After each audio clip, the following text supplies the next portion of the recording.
sampai sedekah ya kayaknya. Sedekah ya.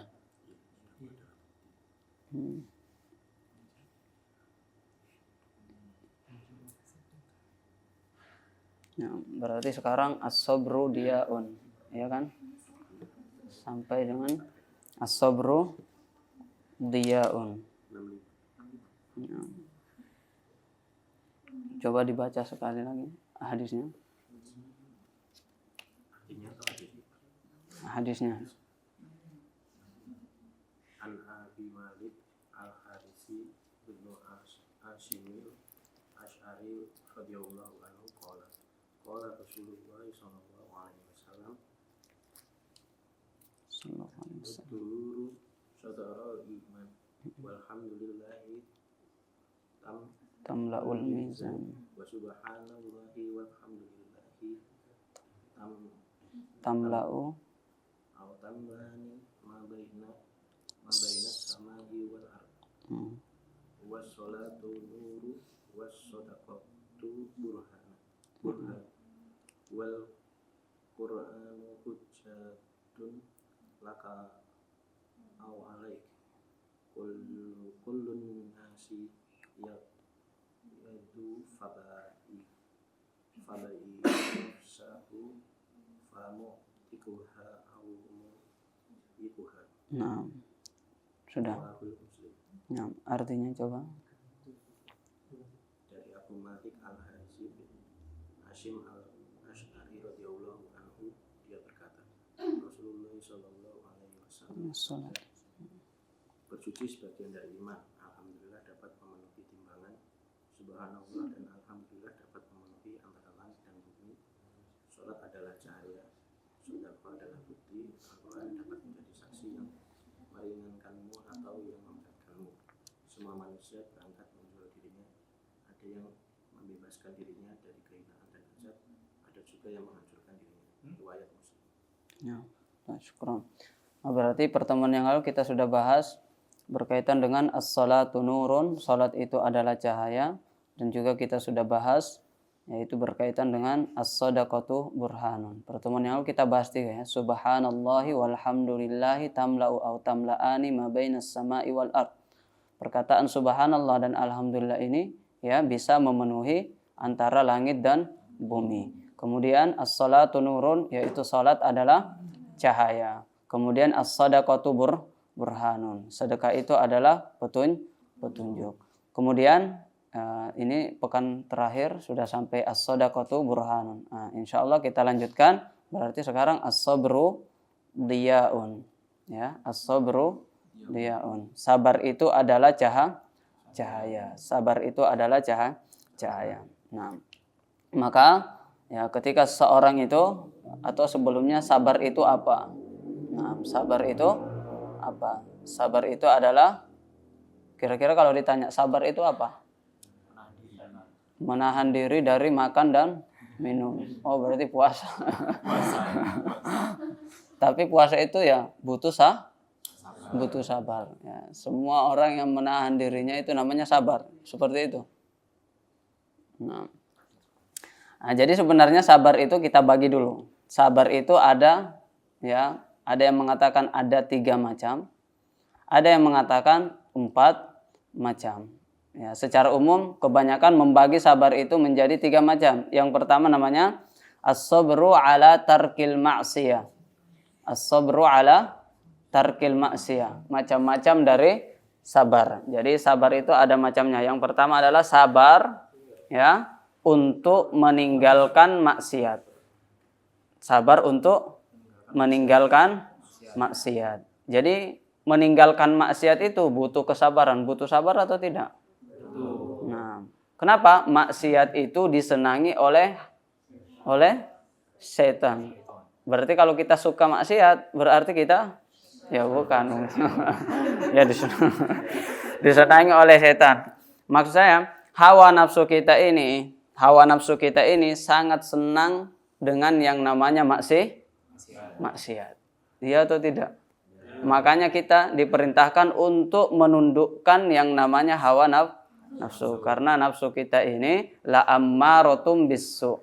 ya sangat gemar memerintahkan, ya memotivasi kita untuk melakukan yaitu keburukan-keburukan, kemaksiatan-kemaksiatan. Nah, makanya butuh kesabaran. Nah, dengan sabar inilah kita bisa mengalahkan hawa nafsu kita. Kita bisa mengalahkan hawa nafsu kita. Jadi musuh kita itu bermacam-macam. Ya, ada dari luar, ada dari dalam. Yang lebih berbahaya dari luar atau dari dalam? Berbahaya semua, tapi lebih berbahaya lagi yang dari dalam. Nah, setan itu namanya musuh dari mana itu? Dari luar. Setan itu musuh dari luar. La atiyannahum min baini aidihim. Kata setan, saya akan datangi manusia itu ya dari depan mereka. Kalau saya tidak lulus, saya itu tidak putus asa. Saya tetap bangkit dan akan mendatangi mereka dari belakang. Kalau saya tidak lulus, ya untuk menghasut dia, maka saya datangi dia wa an aimanihim. Saya akan datangi dia dari sebelah kanan. Kalau dia juga tidak mampu, maka dia akan datangi wa an syama'ilihim, dia akan datangi kita dari sebelah kiri. Artinya apa? Setan itu ada di sekitar kita ini. Nah, ada di sekitar kita. Dia tidak, ya, kita maju ada setan, kita mundur ada setan, kita ke kanan ada setan, kita ke kiri juga. Berarti di mana-mana ada setan, di mana-mana ada setan, dan setan tidak pernah tinggal diam untuk apa? Untuk menyesatkan kita. Ya, supaya apa? Supaya mereka punya teman di neraka. Supaya mereka punya teman di mana? Di neraka. Makanya doa yang paling dibenci oleh setan adalah doa apa? Doa ketika seorang hamba itu meminta husnul khotimah. Apa itu husnul khotimah? Ditutup dalam keadaan baik, ditutup dalam keadaan bertaubat, taat kepada Allah, beramal soleh. Nah, itu yang paling dibenci oleh setan. Karena kenapa? Ya, misalnya orang meninggal dunia 60 tahun ini, 60 tahun, umurnya 60 tahun. Kalau dia husnul khotimah, berarti kata setan, apa nih? Ya, usaha saya dari dia balik sampai 60 tahun ini, ya tidak ada gunanya. Semuanya sia-sia. Nah, maka itu yang paling dibenci setan. Ketika seorang itu berdoa, mengangkat tangan dan meminta untuk diberikan husnul khotimah. Maka itu sama saja dengan apa? Merusak dan merobek punggung daripada setan. Nah, jadi sama saja dengan menghancurkan punggungnya setan.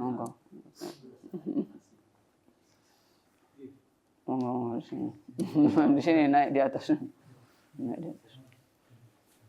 Fadal. Ini mah kawan lama. Kenal ternyata. Masya Allah. Nah, jadi kita katakan tadi apa? Nah, setan ini. Musuh kita adalah setan. Nah, bagaimana cara kita menghancurkan punggungnya setan? Dengan mengangkat tangan kita dan berdoa, semoga kita diwafatkan dalam keadaan apa tadi? Husnul khotimah. Nah, dan semoga yang hadir di sini, semoga kita semua ditutup oleh Allah Subhanahu wa taala dalam keadaan husnul khotimah. Nah, karena apa? Al-ibra bil khawatim. Karena yang dinilai dari kita semua adalah pada ujungnya, bukan di awal, bukan sekarang. Nilai kita itu bukan sekarang, tapi akhir hayat kita. Tapi akhir hayat kita, bukan siapa yang paling cepat berlari di garis start. Tapi yang juara ketika ada perlombaan lari itu siapa yang paling cepat sampai di garis finish. Nah, begitu juga dengan kehidupan ini. Ya, bukan yang dinilai ini bukan pada awalnya, bukan pada pertengahannya, tetapi yang dinilai Allah Subhanahu wa taala adalah akhir hayat kita. Kita ditutup su'ul khotimah atau husnul khotimah. Maka inilah yang harus kita minta. Nah, inilah musuh kita yang paling berbahaya, yaitu apa namanya tadi? Musuh setan. Nah, ini namanya pencuri keimanan. Apa itu? Pencuri keimanan. Yang dimana setiap siang, setiap waktu, siang, malam, pagi, petang, setan ini akan berusaha dari setiap penjuru arah, akan berusaha untuk mencuri dan melepaskan keimanan dari dalam diri kita. Nah, dan kata para ulama, tidak ada seorang yang aman dengan keimanan dia merasa aman dengan imannya, dia merasa aman bahwa dia akan ditutup dengan husnul khotimah, kecuali biasanya dia ya akan terlepas keimanan itu di akhir hayatnya. Kenapa? Karena merasa aman itu tidak baik. Orang kalau misalnya dia merasa aman, akhirnya kenapa dia merasa aman? Akhirnya pintunya tidak dikunci. Ya kan? Motornya diletakkan sembarang. Kenapa? Merasa aman. Biasanya lebih mudah dicuri atau tidak barang-barangnya?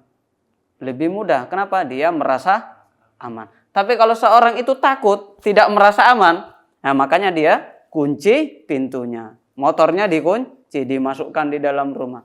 Nah, HP-nya dijaga, tidak diletakkan di sembarang tempat. Seperti itu. Kenapa? Dia waspada. Karena dia waspada, ini lebih sulit untuk dicuri barang-barangnya. Sama dengan keimanan kita. Jadi pencuri-pencuri keimanan itu ya setan itu. Ingin mencuri iman kita. Orang Yahudi dan Nasrani juga ingin mencuri keimanan kita. Walan tardo angkal Yahudu walan Nasara hatta tattabi'a millatahum. Mereka tidak bakalan ridho sampai kita mengikuti ajaran mereka. La tattabi'anna sunana man kana qablakum. Kalian akan mengikuti ya jalan-jalan mereka yaitu Yahudi dan Nasrani. Ya, sampai mereka dakhulu juhradabbin, sampai mereka masuk ke dalam lubang biawak, nah, kita pun ikut masuk ke dalam lubang biawak itu. Ya, pada lubang biawak itu ya kecil-kecil aja ya kan. Ya, kepala kita lebih besar. Tapi kalau mereka pun, ya itu kinayahnya ya. Kalau mereka pun masuk ke lubang yang kecil itu, kita juga akan mengikuti mereka. Baru mereka ridho. Nah, maka Yahudi, Nasrani, musuh-musuh kita ini dan para setan ini semuanya adalah pencuri-pencuri keimanan kita. Maka kita harus apa? Berwaspada. Kita harus hati-hati. Jangan sampai keimanan kita ini akan terlepas dari jiwa kita sebelum ajal datang menjemput kita. Nah, maka ini yang perlu kita jaga. Ini musuh kita yang pertama. Nah, dan yang kedua tadi. Nah, ada musuh yang paling berat daripada itu semua. Apa itu? A'da'ika nafsukal lati baina jambaika. Musuh yang paling berbahaya bagi kalian adalah, bahkan kata para ulama itu 70 kali lebih berbahaya daripada setan itu. Yang tadi kita katakan tidak pernah berhenti untuk menghasut kita. Yuwaswisu fi sudurin nas. Nah, itu adalah nafsu yang ada di dalam jiwa kita. Kalau setan itu ada di depan kita, kita mau lari, kira-kira kita lari kemana? Kita lari ke belakang ya kan? Kalau dia ada di belakang, kita lari ke depan. Kalau ada di kanan, kita lari ke kiri. Kalau dia di kiri, kita lari ke kanan. Tapi kalau misalnya ada ular tadi, ularnya ada depan, kita lari belakang untuk selamat dari ular dan sebaliknya. Nah, tapi kalau ularnya di dalam baju kita lari ke depan ya ikut dia, ya kan? Kita lari ke belakang juga ikut, kemana-mana ular itu ikut. Artinya itulah nafsu kita. Kita mau lari kemana, nafsu kita tetap berada di dalam diri kita. Maka inilah musuh yang paling berbahaya. Dan nafsu itu salah satu sifatnya apa? Di dalam surah Yusuf dikatakan innan nafsa la'ammaratum bisu. Nafsu itu ya sangat senantiasa membujuk kita, memerintahkan kita untuk melakukan perbuatan maksiat. Maka apa yang dapat mengalahkan ini? Salah satunya adalah sabar. Sabar untuk meninggalkan maksiat. Kenapa butuh sabar? Ya karena nafsu kita, jiwa kita ini senang, gemar, suka untuk melakukan kemaksiatan. Makanya dikatakan dunia ini adalah sijnun lil mu'min. Dunia ini adalah penjara suci penjara bagi orang mukmin. Dan kebebasan bagi orang kafir. Di surga, nah itu sebaliknya. Penjara bagi orang kafir, kebebasan bagi orang mukmin. Surga bagi orang mukmin, jannatun lil mukmin. Nah, jadi di dunia ini memang kita ini berada dalam penjara memang. Mau ini ya tidak boleh, mau itu ya tidak boleh. Ya sabar. Maka dibutuhkan sabar. Sabar dikit aja. Sampai kapan sabarnya? Lama atau tidak? Lama atau tidak? Ya enggak lama ya kan? Kalau matinya nanti malam berarti sabarnya sampai malam aja. Ya, kalau matinya besok berarti sabarnya sampai besok. Ya iya gitu. Tapi setelahnya itu khalidina fiha abada, selama-lamanya. Selama-lamanya. Maka bodoh kita kalau hanya mau ya bebas di dunia ini tapi terpenjara selama-lamanya di kemudian hari. Maka mending kita memilih di penjara sekarang, nah di dunia ini yang hanya kata Allah itu ka'annahum asyiyatan au duhaha, seperti waktu petang atau seperti waktu pagi saja, waktu duha. Ya, itulah kehidupan dunia. Sabar sedikit, nah, kemudian kita menikmati apa? Menikmati hasil daripada apa yang kita tanam. Menikmati daripada kesabaran kita. Makanya ketika ada seorang hamba dimasukkan, diberikan izin untuk masuk ke dalam surga, apa kata para malaikat? Salamun alaikum bima sobartum.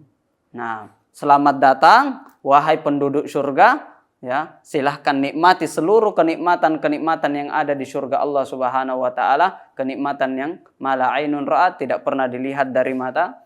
Kemudian wala udhunun sami'at, kenikmatan yang tidak pernah terdengar oleh telinga manusia. Wala khatara fi qalbi bashar, dan tidak pernah terlintas dalam benak pikiran manusia. Silahkan nikmati semua kenikmatan yang Allah siapkan di surga Allah Subhanahu wa taala, ya, atas kesabaran kalian selama di dunia.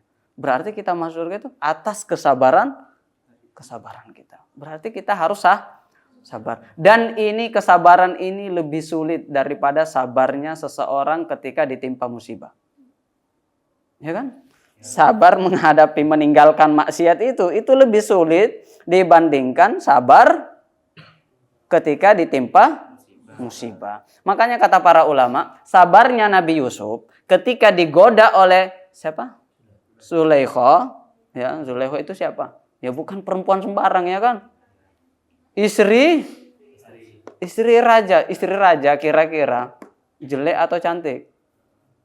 Nah, enggak tahu, ya kan? Ya enggak mungkin raja pilih yang jelek, enggak mungkin, itu mustahil itu. Ya. Yang namanya istri pasti cantik, enggak mungkin gagah, karena kalau gagah rajanya, ya kan? Ya, pasti cantik. Ya, itu istri raja digoda, nah, tetapi apa? Dia bersabar. Nabi Yusuf manusia? Iya, tapi Nabi manusia atau tidak? Manusia punya syahwat? Punya keinginan seperti itu? Ya punya. Nah, tetapi apa? Tapi dia meninggalkan itu. Maka dia bersabar. Tidak boleh. Ini tidak halal. Padahal sudah di depan mata. Kesempatan. Ini namanya kesempatan emas.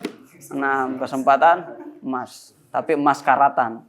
Nah, di sini kata para ulama ini lebih sulit dibandingkan ketika Nabi Yusuf itu dibuang ke dalam sumur. Nabi Yusuf itu kan dibuang di dalam sumur. Itu juga musibah. Dan di situ juga Nabi Yusuf bersabar ketika, dan yang buang siapa itu? Bukan orang lain, tapi saudara sendiri. Itu lebih parah lagi kalau yang buang kita adalah keluarga kita, iya kan? Kakak-kakak kita yang buang kita, tidak diakui. Nah, akhirnya apa? Kata para ulama, yang mana yang lebih besar ini? Sabarnya ketika digoda Zulaikha atau ketika dibuang di sumur? Dua-duanya besar, tapi yang mana ini yang lebih? Ketika digoda ini yang lebih sulit. Karena kalau orang dapat musibah itu tidak ada pilihan lain, ya kan? Pasrah, ya, miskin, ya tidak ada pilihan lain, memang miskin gitu aja. Sakit misalnya, ya nggak ada pilihan lain, ya harus sabar gitu. Dia mau milih saya mau sehat, ya. Kalau tidak diberikan kesehatan, ya tidak juga gitu. Jadi ketika dapat musibah itu tidak ada pilihan. Tapi ketika digoda seperti itu, digoda dengan maksiat, maka dia bisa memilih melakukan maksiat itu atau meninggalkan maksiat itu. Disitulah ya nafsu bergejolak seperti itu. Nah, dan kelemahan laki-laki di mana kira-kira? Di sini. Nih kelemahan laki-laki di sini. Nah, maka di mana-mana kalau kita melihat bagaimana cara menaklukkan laki-laki, yang belakang enggak usah dengar dulu ya. Bagaimana cara menaklukkan laki-laki? Yaitu menaklukkannya dengan matanya ini. Paham kan maksudnya? Karena kalau ini sudah melihat itu, sesuatu itu sudah konslet semua ini kepalanya. Iya kan? Sudah konslet, sudah tidak berfungsi. Nah, itulah kelemahan siapa? Laki-laki di matanya ini. Nah, maka wanita kalau sudah tahu ini berbahaya. Cara menghancurkannya sudah tahu caranya. Nah, perempuan yang belakang kelemahannya di mana? Di sini.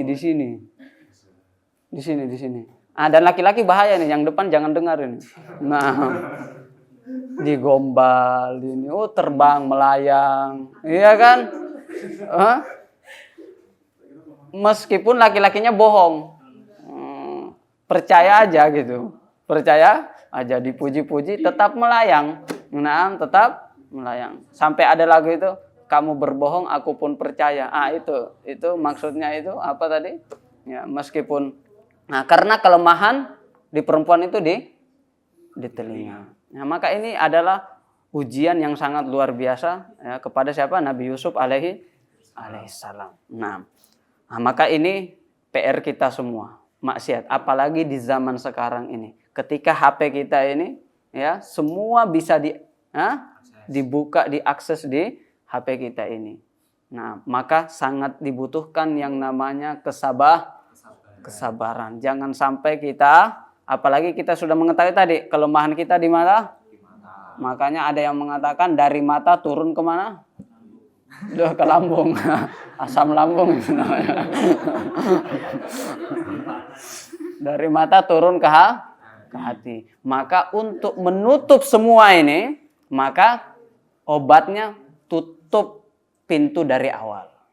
Pintu kemaksiatan itu bermula dari sini semua ini, laki-laki, khususnya laki-laki. Nah, maka di dalam Al-Quran dikatakan nasihatnya apa? Kullil mu'minina yaghuddu min absarihim. Ya, wahai Nabi Muhammad, katakanlah kepada orang-orang yang mengaku beriman, ya, hendaklah mereka untuk menundukkan pandangan mereka. Karena dari sini akhirnya apa?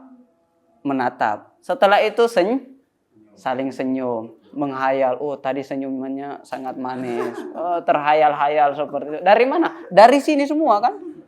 Dari mata.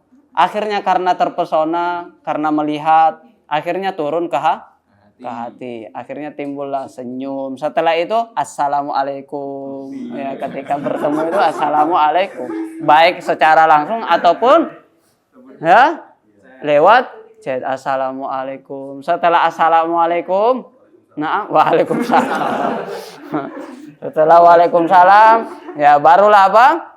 Barulah ta'aruf, janjian. Setelah janjian, nah, janjian, ketemuan, faliqaun. Nah, ini kata para ulama, bermula dari mana? Nazratun, ya kan? Fabtisamatun, fakalamun, famau'idun, janjian, kemudian liqaun, bertemu. Setelah liqaun, ya, tiba-tiba masuk angin, kembung. Nah, sudah selesai. Dari mana itu kembung-kembung seperti itu? Dari sini, karena kita tidak mampu menundukkan pandangan kita. Nah, semua perselingkuhan itu yang kita dengar di berita ini, yang banyak sekali itu semua dari sini sebenarnya. Dari sini. Lihat orang, oh kok perempuan yang saya lihat di luar tidak seperti istriku ya? Seperti itu. Kok yang sana itu lebih keren ya? Seperti itu. Nah, seperti itu. Kenapa? Tidak mampu. Akhirnya apa? Tidak mampu. Ini adalah siksa. Ini adalah siksa dan azab. Apa itu azab? Ketika kita kagum dengan nikmat orang lain, sehingga itu menjadikan kita lalai untuk mensyukuri nikmat yang ada pada diri kita. Nah, jadi jangan kagumi nikmat orang. Kagumi dan syukuri nikmat yang ada di dalam diri kita, yang Allah berikan kepada kita. Nah, selalunya kita itu kenapa tidak pernah bahagia? Karena kita selalu mengagumi nikmat orang lain, ya atau tidak? Sering kagum sama, oh saya mau seperti itu, saya mau seperti ini. Tapi dia tidak tahu bagaimana musibah yang menimpa orang itu. Yang dilihat hanya yang bagus-bagusnya saja kan? Yang dilihat hanya yang bagus-bagusnya. Nah, tapi dia tidak tahu apa di belakang orang tersebut. Boleh jadi, ya sama. Ketika saya melihat teman saya, mungkin saya mau pengen seperti dia. Teman saya juga mengatakan hal yang sama. Saya pengen seperti itu. Karena semua itu dari setan. Supaya apa? Supaya kita itu tidak bersyukur dan kita akan kufur terhadap nikmat yang Allah Subhanahu wa taala berikan.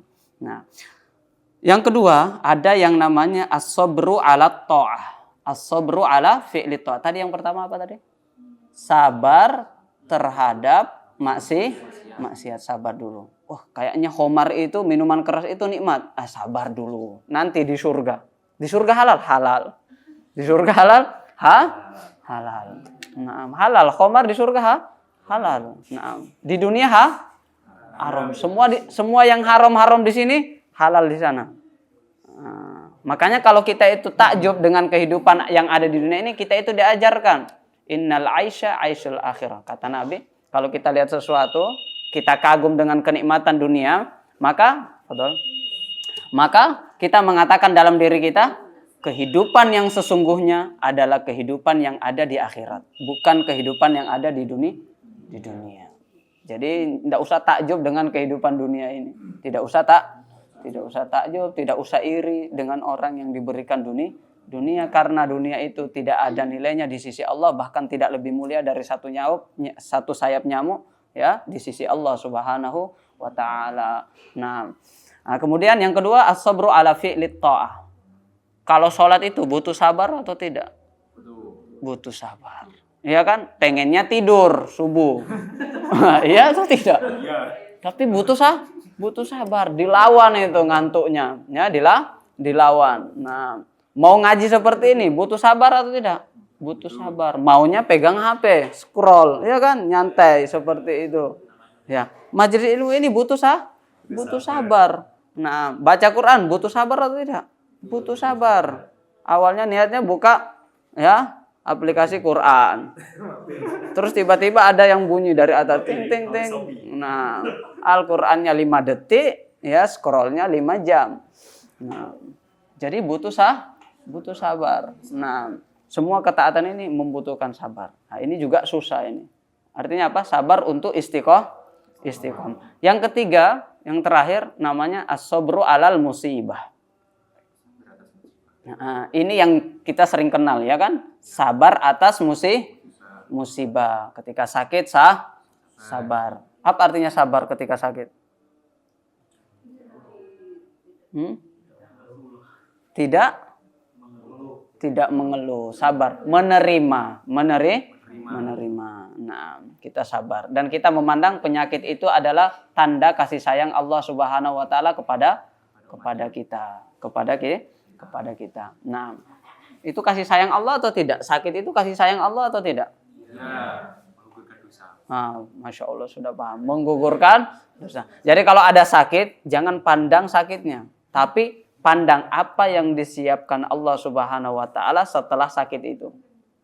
Apa yang disiapkan Allah ketika Allah Subhanahu wa taala menakdirkan kita sakit? Yang pertama adalah menggugurkan dosa. Menggugurkan dosa bagus atau tidak? Bagus. Mengangkat derajat itu bagus atau tidak? Bagus. Nah, kalau kita diberikan sakit, kemudian kita bersabar, kita dapat pahala sabar. Pahala sabar itu apa? Pahala sabar itu innama yuwaffas sabiruna ajrahum bighairi hisab, tanpa terbatas. Dapat pahala tanpa batas itu baik atau tidak? Baik. Innallaha ma'as sabirin. Kalau kita sabar ketika kita sakit, maka Allah Subhanahu wa taala bersama kita, bersama orang sakit, bersama Allah, baik atau tidak? Baik. Karena boleh jadi ketika kita sehat kita tidak bersama Allah itu. Bersama teman-teman.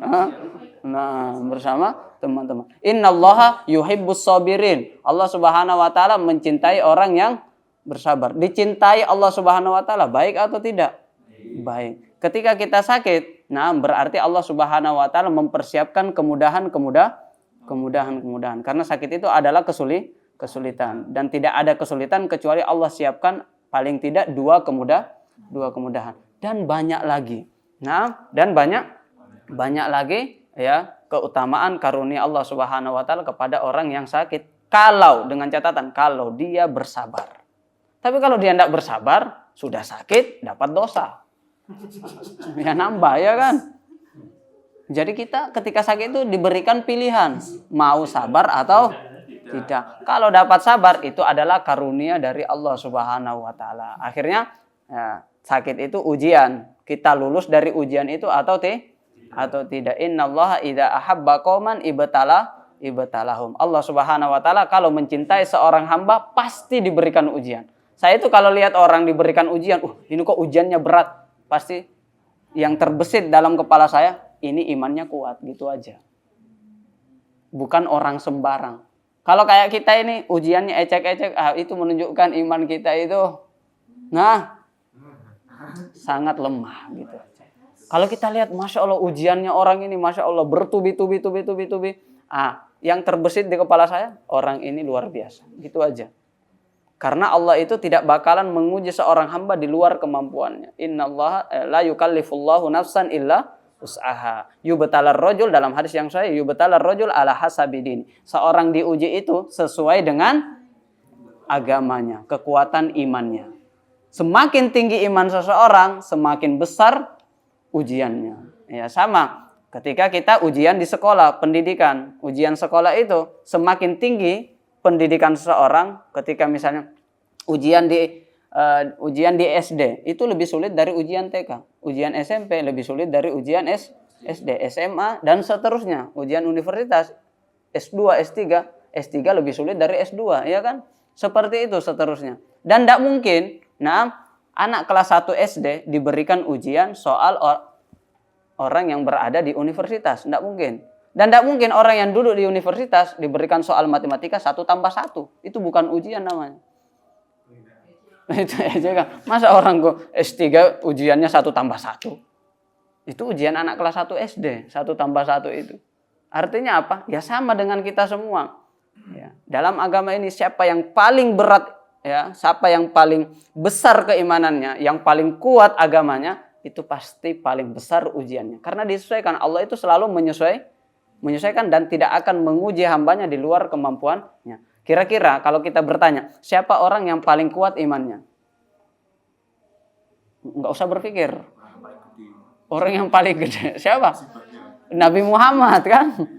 Ya, Nabi Muhammad adalah yang paling kuat imannya. Maka ketika kita membaca sejarahnya, semuanya penuh dengan ujian. Iya atau tidak?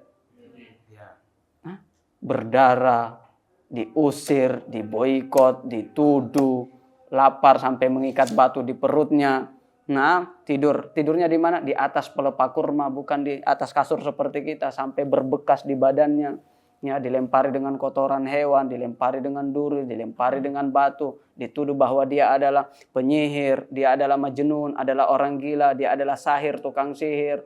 Ya, dituduh, diusir, orang tuanya, ayahnya meninggal ketika dia masih berada di dalam kandungan, ibunya meninggal ketika berusia 6 tahun ketika dia membutuhkan kasih sayang dari seorang ibu, sudah yatim di usia 6 tahun. Kemudian diasuh oleh kakeknya meninggal pula di usia 8 tahun. Kemudian diasuh oleh pamannya Abu Thalib. Abu Thalib inilah sebagai ayah angkatnya Nabi Shallallahu Alaihi Wasallam. Dan itu pun ditutup bukan dalam keadaan berislam. Bagaimana sedihnya Nabi. Amul Huzni. Ya, ketika Abu Thalib ini meninggal tidak dalam keadaan berislam, ketika itu juga di dalam tahun itu meninggallah istri tercinta yaitu Khadijatul Kubra. Maka diberikan, ya, tahun itu dinamakan dengan Amul Huzni, tahun kesedihan Nabi Shallallahu Alaihi Wasallam. 70 sahabatnya di perang Uhud dibunuh di depan matanya, diboikot selama 3 tahun, diusir, bahkan dipukul oleh pamannya sendiri yaitu Abu Lahab. Dan masih banyak lagi. Kalau kita membaca sejarah, ya, semuanya adalah ujian, musibah, ya, air mata, darah, ya. Padahal kalau kita berkata, siapa orang yang paling disayangi oleh Allah? Nabi Muhammad. Tapi kok dia yang paling disayang? Tapi kok dia yang paling besar ujiannya? Ya karena memang seperti itulah sunnatullah. Asyaddun nasi balaan al-anbiya. Orang yang paling besar ujiannya adalah para nabi. Kemudian siapa? Summal amsal fal amsal. Kemudian orang yang mendekati keimanan Nabi, yaitu para sahabat. Makanya di sana nanti ada Bilal bin Rabah. Ya, bagaimana dia disiksa, ya, diseret di padang pasir yang begitu panas. Ya, kemudian diletakkan batu yang besar di atas punggungnya seperti itu. Ada Khabbab bin Ard yang ketika itu diambil bara api itu diletakkan ke dalam, ya, tubuhnya itu hingga bara api itu padam dengan cairan yang keluar dari tubuhnya. Tubuhnya penuh dengan apa? Siksaan, dibakar seperti itu. Itu Khabbab bin Ard. Ammar bin Yasir, ibunya di hadapan matanya itu ditombak kemaluannya, ya, ditombak kemudian kemaluannya, menjadi orang yang pertama mati syahid. Yaitu siapa? Ibunya Ammar, yaitu Sumayyah radhiyallahu taala anha. Bapaknya juga dibunuh di hadapannya, kakinya ditarik ke arah dua kakinya ditarik ya, dari arah yang berlawanan. Satu narik ke sana, satu narik ke sana. Seperti itu. Di hadapan matanya, kedua orang tuanya itu dibunuh. Ya, dibunuh. Itu ujian siapa? Ujian para sahabat. Nah, kita ini ujiannya belum apa-apa ya kan? Belum apa-apa. Am hasibatum an tadkhulul jannah walamma ya'tikum mathalul ladzina khalau min qablikum massathumul ba'sa wad-dharra wa zulzilu hatta yaqula ar-rasulu wal ladzina amanu mata nasrullah. Apakah kita ini semua yang ada di sini kita mengira kita bisa masuk surga, padahal kita itu belum ditimpa sebagaimana apa yang menimpa ya, kesulitan yang menimpa oleh Rasulullah sallallahu alaihi wasallam dan para sahabatnya. Nah, kita belum ditimpa apa-apa, kita belum diuji apa-apa, kok kita masih susah untuk bersyukur. Nah, ya terkadang kita inilah ujian-ujian Nabi Shallallahu Alaihi Wasallam ini ya, adalah kedua kita untuk bersabar. Bagaimana Rasulullah Shallallahu Alaihi Wasallam dan para sahabatnya itu tetap bersabar, memegang keimanan sampai akhir hayat. Kamu mau kufur atau memilih siksaan? Apa kata siapa? Bilal bin Rabah, ahadun. Ya, dari darah yang mengalir dari sekujur tubuhnya itu, ya. Tapi yang keluar dari lisannya adalah ahadun. Nah, dahulu ada orang untuk mempertahankan kalimat la ilaha illallah itu disisir dengan apa? Disisir dengan sisir besi. Nah, bukan kulit yang terkelupas dari daging, tapi daging dari tulang. Dan dia memilih sisir besi itu untuk mempertahankan satu kalimat, yaitu la ilaha illallah. Ada juga yang sampai digergaji, sampai terbelah dua. Nah, dia memilih gergaji itu, tubuhnya itu dibelah menjadi dua, daripada mengorbankan kalimat la ilaha illallah. Sekarang kita tidak ada apa-apanya ini ujian kita ini, tapi banyak mengeluhnya. Nah, terkadang ya kita menangis karena ya kita tidak memiliki sepatu baru. Padahal kalau kita melihat di sana betapa banyak orang di sana itu masih mampu tersenyum manis, padahal dia tidak mempunyai kaki gitu. Anak-anak di Palestina itu sudah tidak punya kaki tapi masih bisa senyum gitu. Kita tidak bisa beli sepatu baru saja, terkadang kita marah. Gitu. Nah, tidak punya sendal saja terkadang sudah stres.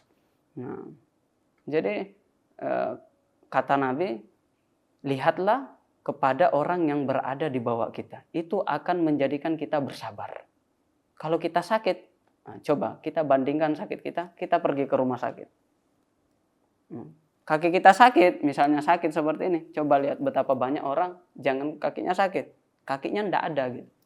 Kakinya tidak ada. Maka kalau kaki kita sakit, lihat di sana ada orang yang tidak punya kaki. Mata kita sakit, maka lihat di sana betapa banyak ada orang yang buta yang tidak mampu melihat. Nah, kalau kita merasa sepi, ya coba lihat betapa banyak orang yang ada di penjara sana, yang tidak bisa keluar dari ruangan itu, dari sel itu.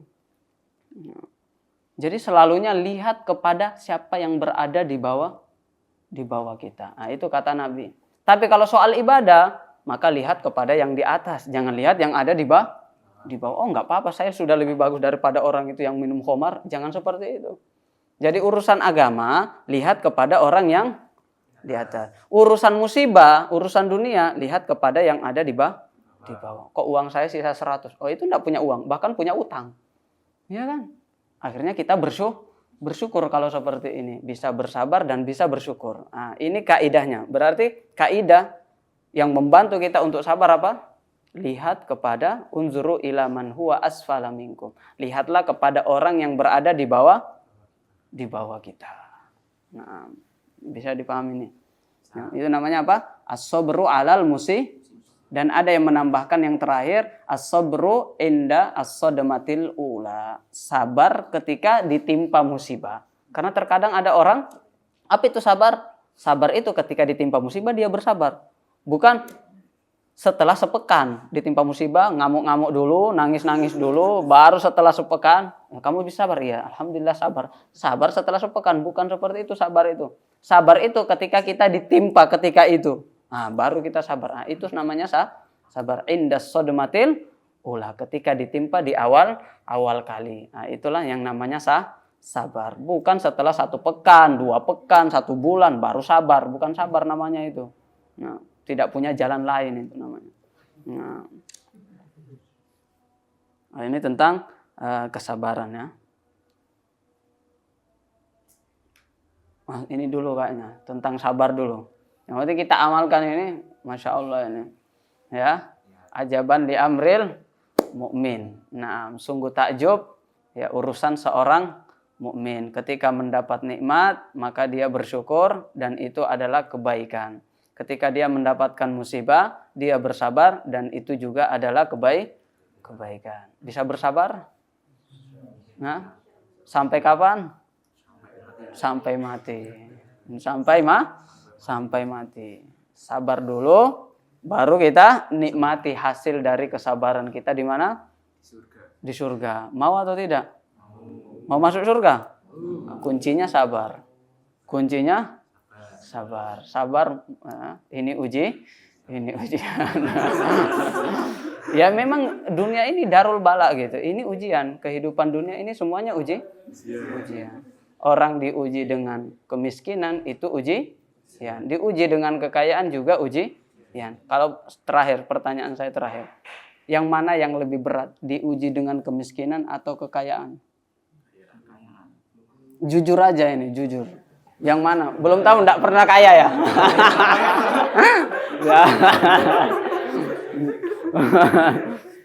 Belum bisa membandingkan karena belum pernah kaya atau belum pernah miskin. Oh. Kalau miskin ya sudah mendarah daging. Kira-kira yang mana? Kalau ditanya, diuji dengan kemiskinan atau diuji dengan kekayaan? Yang mana ujian ini, yang mana yang lebih, dua-duanya kan ujian nih. Yang mana yang lebih sulit? Secara teori kekayaan, secara fakta? Belum tahu. Ini sudah dijawab oleh Nabi kita. Ya kan? Nabi pernah bersabda, yang fima maknahu, yang kurang lebih artinya adalah, saya itu tidak pernah merasa khawatir terhadap ya ketika umatku itu miskin. Ya, jadi Nabi itu tidak pernah khawatir ketika umatnya miskin. Malah yang dikhawatirkan oleh Nabi ketika dunia itu dibuka. Ketika dunia itu dibuka. Kemudian kita berlomba-lomba untuk mengejar dunia itu. Kemudian dunia itu menghancurkan dia.